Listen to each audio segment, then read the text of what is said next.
සියලු දෙනාටම සුබ දවසක්. ඒත් එක්කම ආදරෙන් පිළිගන්නවා මටත් රස්සාවක් YouTube නාලිකාවට. ඉතින් අද දැනුවත් කරන්න යන්නේ උසස් පෙළ විභාගයේ ප්‍රතිඵල මත බඳව ගන්න රැකියා අවස්ථාවක් ගැන.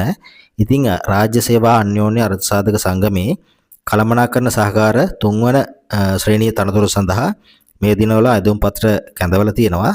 ඉතින් අධ්‍යාපන සුදුසුකම් විදිහට ඉල්ලලා තියෙන්නේ සාමාන්‍ය පෙළ විභාගයේ සිංහල දෙමළ එහෙම නැත්නම් ඉංග්‍රීසි භාෂාව, ඒ කියන්නේ සරලව ගත්තොත් භාෂාව, ඊළඟට ගණිතය සහ තවත් විෂයන් දෙකකට සම්මාන සාමාර්ථ සහිතව විෂයන් 6ක් එකවර ඕලෙවල් විභාගයෙන් සමත් වෙලා තියෙන්න ඕනේ.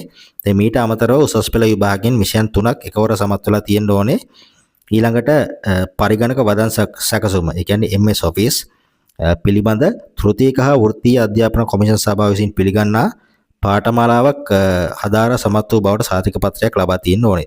ඉතින් මේවා තමයි අධ්‍යාපන සුදුසුකම් විදිහට දක්වලා තියෙන්නේ. ඉතින් මේ සඳහා අයදුම් පත්‍ර යොමු කරන්න පුළුවන් වයස අවුරුදු 18ත් 30ත් අතර පසුවන පුද්ගලයන්ට.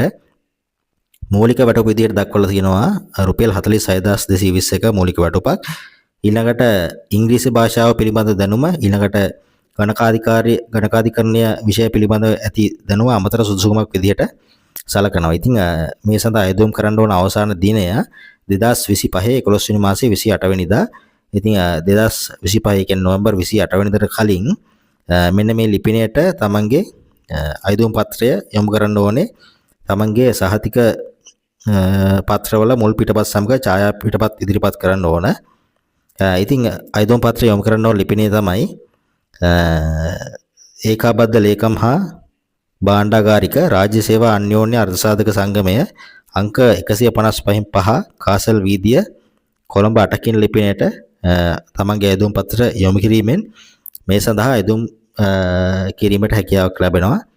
ඉතින් මේ වගේ රැකියා අවස්ථා ගැන දැනගන්න දිගටම අපිත් එක්ක රැඳින්න කියලා ආරාධනා කරනවා. එහෙනම් සියලු දෙනාටම ස්තුතියි.